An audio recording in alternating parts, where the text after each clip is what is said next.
This is NDTV, and you're watching NDTV 24/7.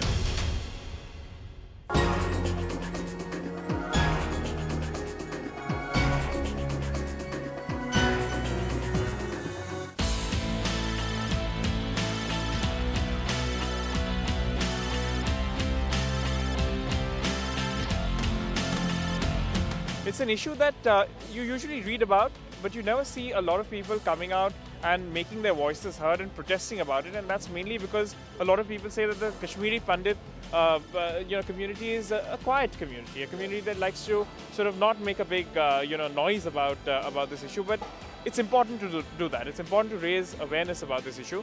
We're also absolutely delighted here to be joined by Mr. Siddharth Acharya. Thank you very much, sir, for speaking to NDTV. You've made a film about the exodus of a lot of Kashmiri Pandits from Kashmir, and that's going to be screened in the House of Commons to raise awareness about this issue. Tell us a bit about the film and also what got you interested in this issue. Well, actually, I'm very passionate about human rights violation issues, so I figured out that this whole issue has not been addressed to the world community at large.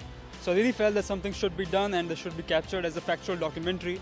So that really instigated me, and I made a film. I also have with me a father and son duo who are out here.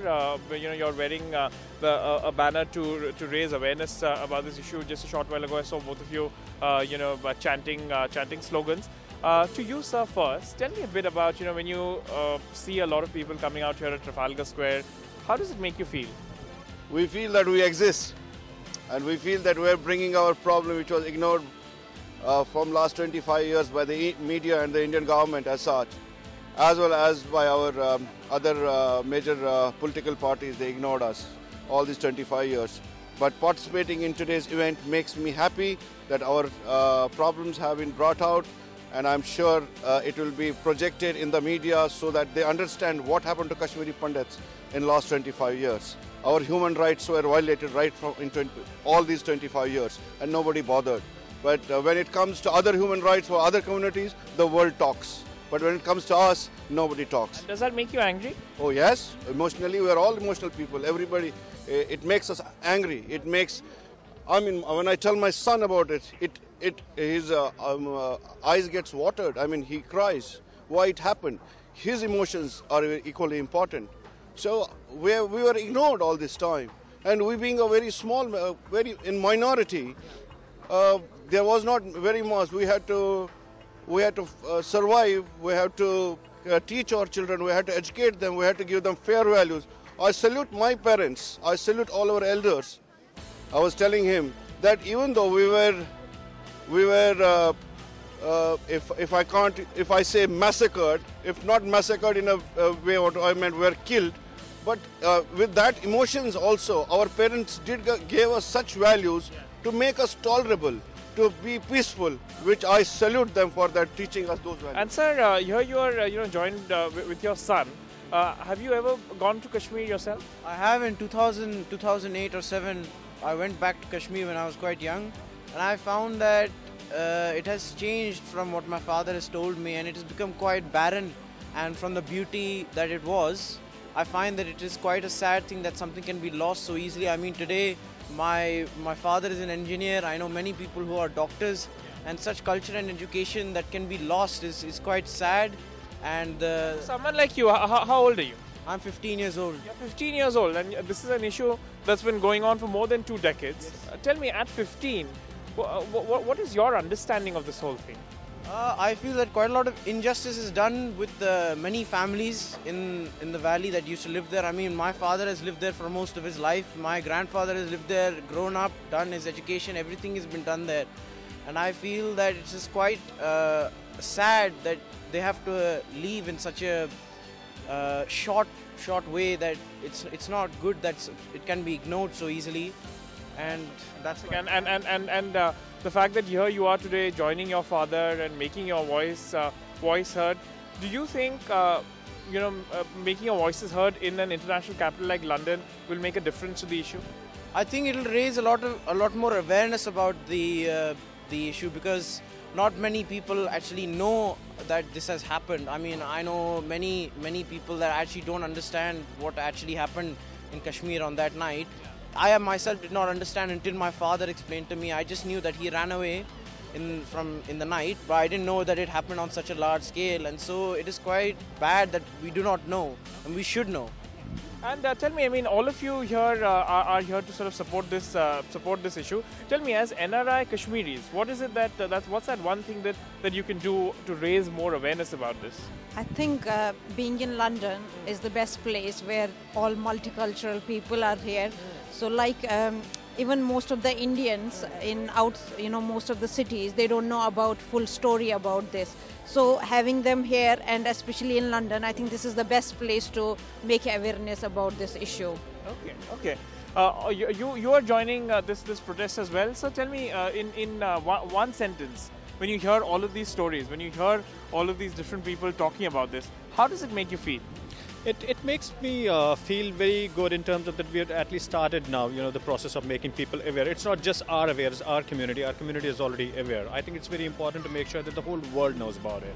And there are lots of relevant organizations and people here in this country, in this capital. It's a very important capital around, in the world, that we make sure that we tell them that if they're not aware of it, there has not been any hue and cry about it. There's not been any media, it has not been covered in media for too much, but it's very important to let them know that, one, we do exist, we still do exist, and we have been ignored, but enough of it. I think it's very important that people know that, we are going to stand for our rights, and it is the time, and we will definitely do that. And what about you, sir? Why are you here today?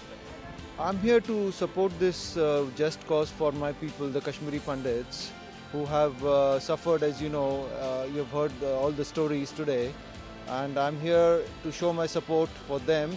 And also I am very hopeful that after this 25 years of exile, our community is on a path of reconciliation and also looking for justice, looking for development in the valley, so that we can go back and build our homes in the valley. And even though we are in different parts of the world and we have done very well in the last 25 years, it was a challenge for us and we have taken it on positively, and we want to go back and contribute back to the valley. That's our homeland. Who here is hopeful that one day all of you will be able to go back to Kashmir? Who's hopeful? We are hopeful. Not one day. All of you are hopeful. All of you are hopeful. Oh yes. I think even like my father, he has never sold his land, our house, everything is still in place in Kashmir. And I was always telling him, you need to give that land to me because I want to make an industry there or this, that. And our family has never sold anything because we are so hopeful that one day we'll go back and have that, acquire that. Yes, of course, yes. I'd like to add that we are very hopeful. I've got my small house, my family house still there. We never sold that. To be honest, the people of Kashmir, the Muslims are very friendly people and very warm people, and we have nothing against them. It's just that unfortunately the political situation and the terrorism struck them as well as us. We were worse affected though, because we had to leave the valley.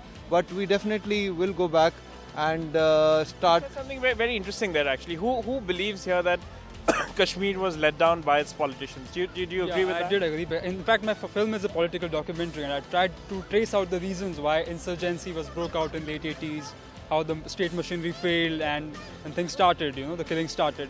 I really felt that all the people in Kashmir are victims of politics from both the sides. Yeah. It's not only Pakistan, it's India as well. I think the time was really bad, and now, like the gentleman mentioned, that there's a hope, there's an optimism that people, again, there's a favorable environment which needs to be created there again, and then so that rehabilitation can happen. Do you put trust in politicians? Do you think they will listen to you and work on a solution for this? I think our whole country, India, as well as the politics in the Kashmir also is changing and changing for good. I think people are become a lot more aware. Yeah. People have become a lot more aware of the issues, the social issues, the socio-economic issues as well, which are very connected. And I know I was probably around 16, 18 when we started from Valley, and I know what it was there before and what it is now. And it has not really developed over a period of time. These 25 years, it's just been standstill. So the people in the Kashmir also know that what the reality is, what has happened, and they've gone back. So I think I'm very hopeful things will change. I'm very hopeful because of recent elections in Kashmir, and Prime Minister Modi has taken a very big leadership role and a very positive role in winning the hearts and minds of the people in the valley. That is something which was... That's a good sort of first step to develop this, issue on. Okay. I agree with that. Things can change if right leadership comes in, and if, like Narendra Modi has changed so many things in just short while. So if right leadership comes in Kashmir, then things can change overnight again. So we have to be hopeful rather than thinking it's a long time process. Okay. Tell me, I mean, the role of development. How crucial is that? How important is that, you think? Yes, because of the role of development is important because there are a lot of people who do not have jobs there. And unless until it's only tourism, and every whole value is dependent on tourism. Now, you can't fix everybody in tourism. They have to have different means of survival.